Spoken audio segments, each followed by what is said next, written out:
I see the self as the sea.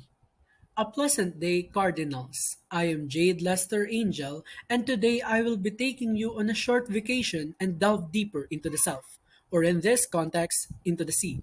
For Module 1 of Understanding the Self, I created a watercolor painting. But how does the sea connect with the self, you might ask? Well, I chose this concept because for me it represents the self in general. The self, like the sea, is vast, deep, and constantly changing.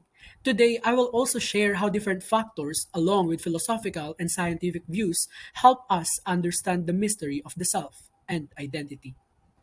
In this artwork, the shore and sand represents my family and upbringing, which is the foundation of who I am. The waves show how the environment and my experiences are constantly moving, teaching me to adapt, while the mountains in the background pay tribute to my challenges and dreams, telling me that identity is not fixed but shaped by the struggles I overcome.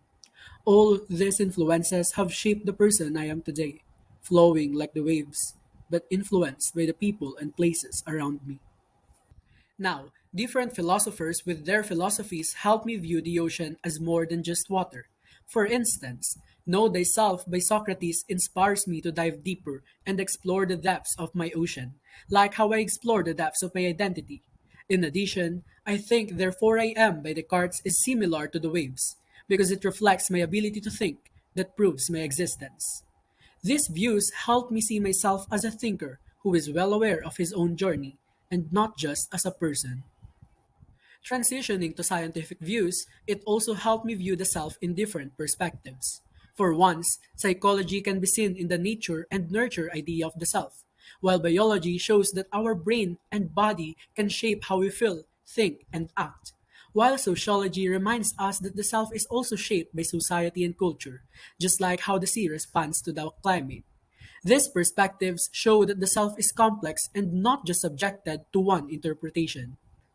From Module 1, I learned three major things. Ranking its relevance, the self is complex would be the first, because it states that it is influenced by many factors, from family to environment to society. Second would be that philosophy and science provide different but connected views in understanding identity. Lastly, studying the self helps us see that identity is not just given, but something that develops and changes over time. To end this short vacation, my painting of the sea is more than just water or waves. It's a representation of how I now understand the self. It's deep, always moving, and shaped by many factors. Thank you for joining me in this reflection on Module 1. May it also inspire you to explore the depths of your own self, as well as the vast sea.